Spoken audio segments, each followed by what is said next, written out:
Hello guys, Granz here. Today we'll be talking about the PvP game modes, the Alley of Blood, and extension, Shadow Walls, and the Vigil Blades. Essentially, all of this is the same, but there will be some differences. Before we get into the explanation of the PvP mechanics, we'll talk about the basics first. First of all, the Alley of Blood features 4 vs 4, while Vigil Blades and Shadow Walls will be clan vs clan, also at maximum roughly 96 versus 96 players. For Shadow Wars and Vigils, you will essentially have 12 battles in total. So for easiness sake, we'll call it rooms. So each rooms give you different points when you win.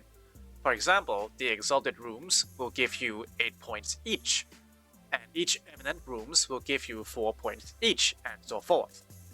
Now it's up to your strategies to coordinate which members go to which rooms to secure the overall victory. The one that have more points basically wins.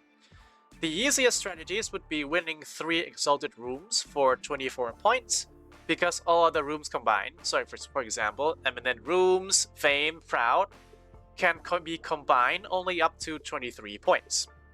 Now a very important detail is that in Shadow Wars you will see that some rooms are locked, indicated by the lock icon here. To unlock further rooms for your clanmates to enter, you need to fill the room before this with 6 or more people. So for example, if you want to unlock the Fame Battle Room 3 right here, you have to fill the Fame Battle Room 2 with 6 or more people to unlock the third room.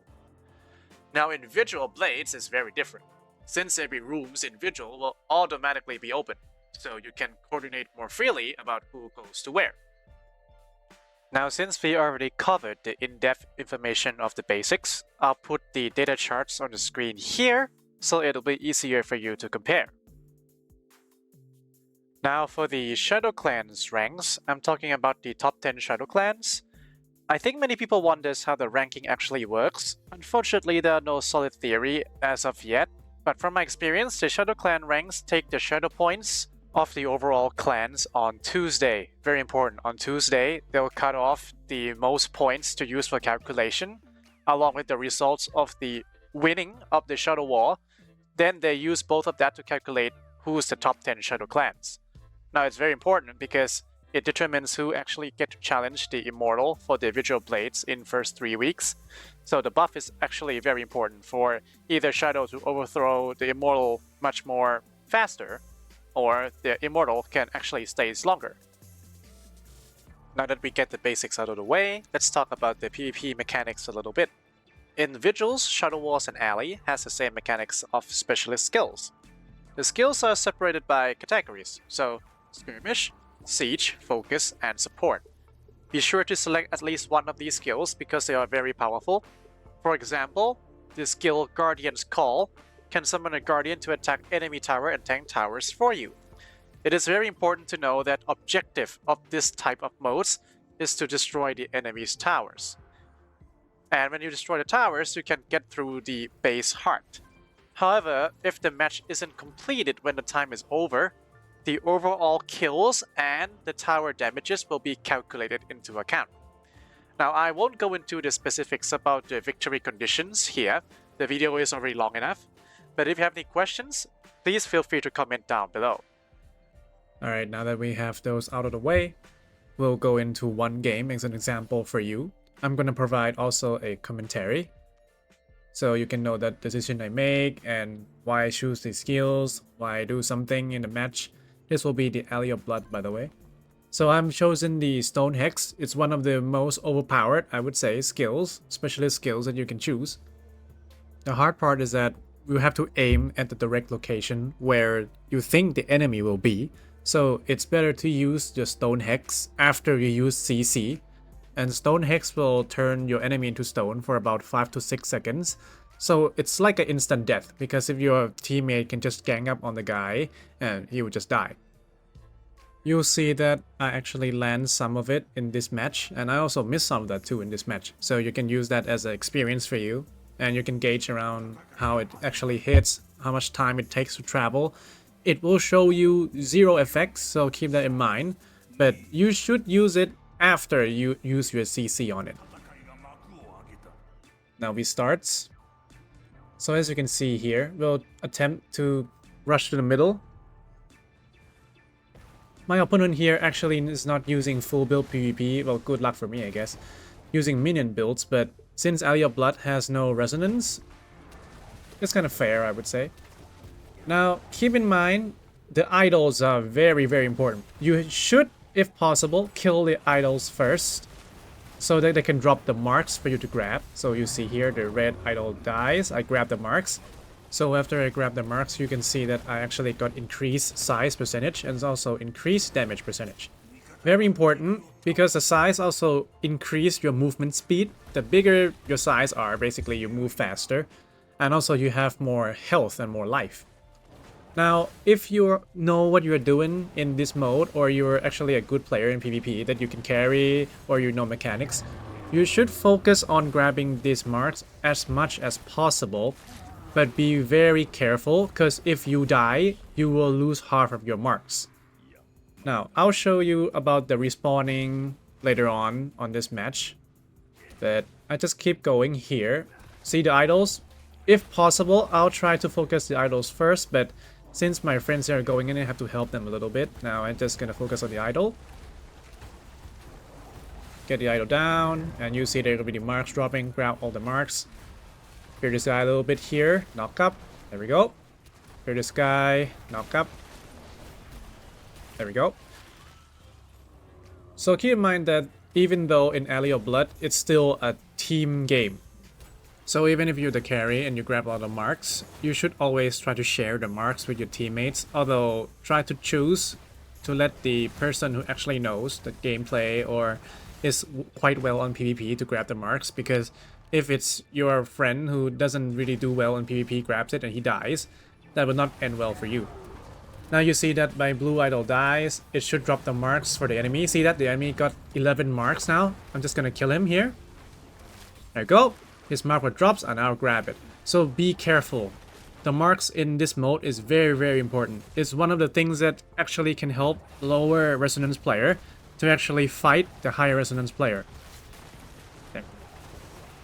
So one more thing, it's kind of like Battlegrounds or BG, is that if you're about to die, it's better for you to stay alive.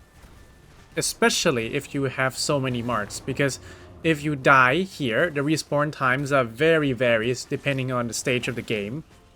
It could be very, very long or very short, which you will see in a moment. But if I'm close to death, I'll try to walk back and try to heal. And now I'm gonna go forward again one more time. The monk in my team did a lot of good job, by the way, so that's props to him.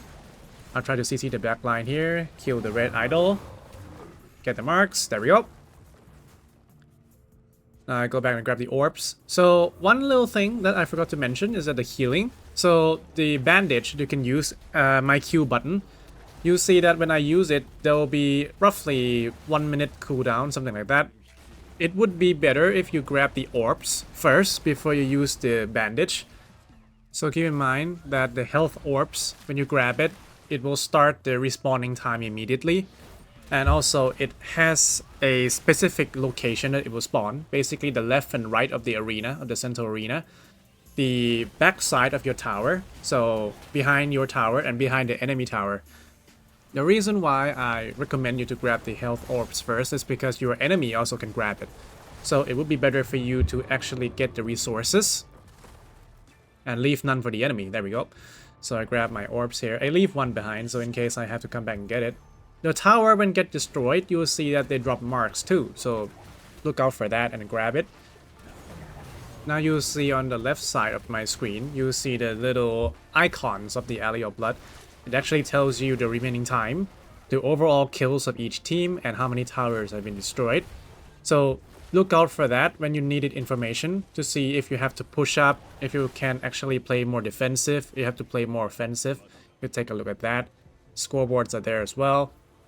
Now I'm just gonna heal up, go back to the fight, CC, and fear. There we go. So be very careful. I see that my friends are getting pushed back, so I have to kind of a little bit walk back there. Now I'm gonna get the idols over here. There we go, grab the marks. Trying to support my team now. I'm low on health, so I'm gonna grab the health orbs again. Go back into the fight. Now be very careful because I see my friend walk behind. So should stick with your teammates. I can't go in blindly, else I'm gonna die. Now I'm gonna try to go back, hit the idol. There we go.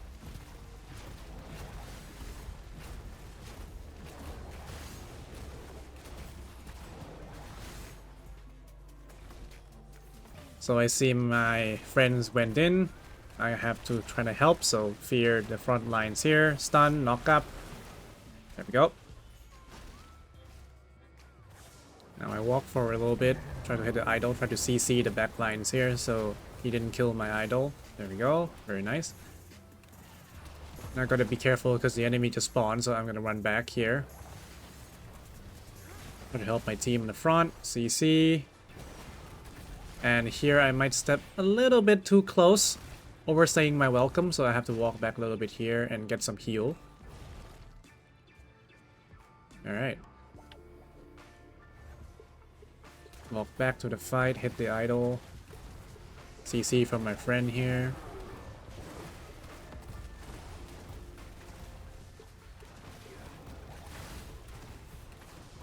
Walk back a little bit.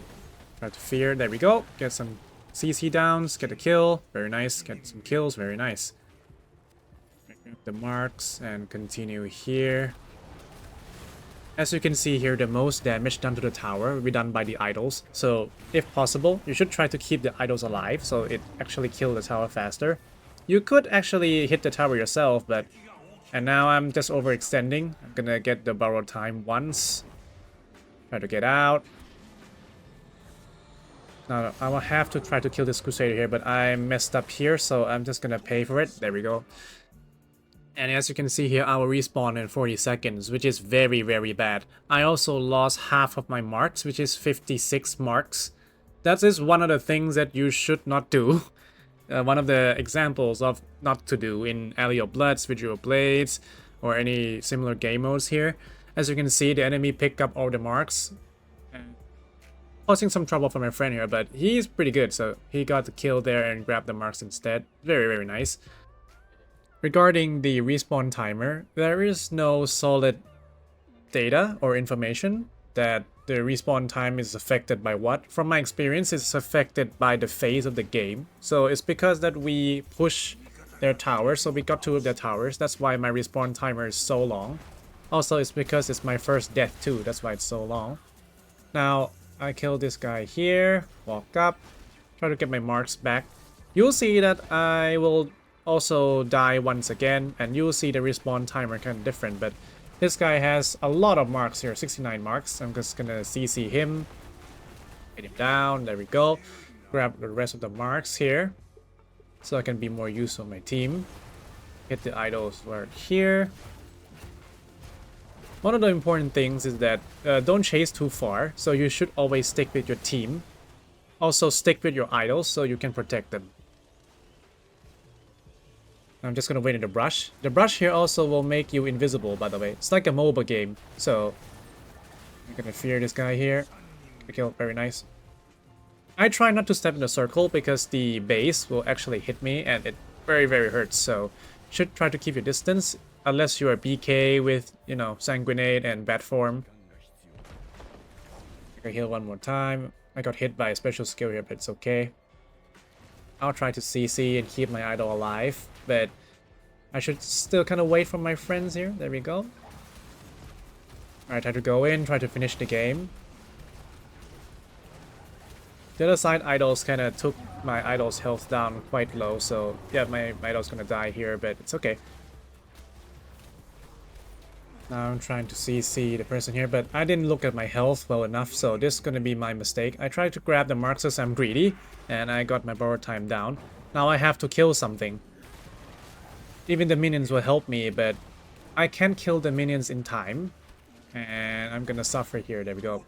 And I lost my marks again. Now, I got my respawn time in 4 seconds. Now, I'm not really sure why. But if I have to suspect, it's maybe because it's my second death or something. Probably it's gonna increase the timer again. if your death exceeds like 2-3 times, maybe it goes to 10-15 seconds. So be mindful, be careful, don't die too much here, because if you respawn too late, the idol will hit your base and it's basically game over here. Now I'm just gonna try to do the last push again one more time. Knock up here, fear, and I'm in the middle of it, so I gotta go out. And my friend the monk here did very well here, so he tried to tank for me a little bit there. So as you see the back line, got the wizard. That's pretty nice. Then I'm just gonna finish the last person here, just ultimate and hitting the base. So the idols are dying very fast. I think we shouldn't, yeah, we didn't get it this time, but it's almost done, so it should be okay. I tried to get the idols, but my friend finished the game anyway, so props to them, by the way. Very nice teammates indeed. So this is like the example of the games I got for you, and I'll open the scoreboard for you here. So shout out to this monk right here. I can't read your name, sorry man, but if you're here, I appreciate it, really. Alright, so that's roughly one game that I got for you today. Hopefully it helps you, and hopefully all this information that you got here helps you as well. And as I said, if you have any questions, feel free to leave your comments down below. And if there's any content you want me to do on any classes or any game modes, feel free to let me know. I'm keeping tabs on what things that you guys want to see, so I'm just gonna make it later on. And don't forget to like and subscribe. I'll see you guys on the next video. Let me know if you have any questions, okay? See ya.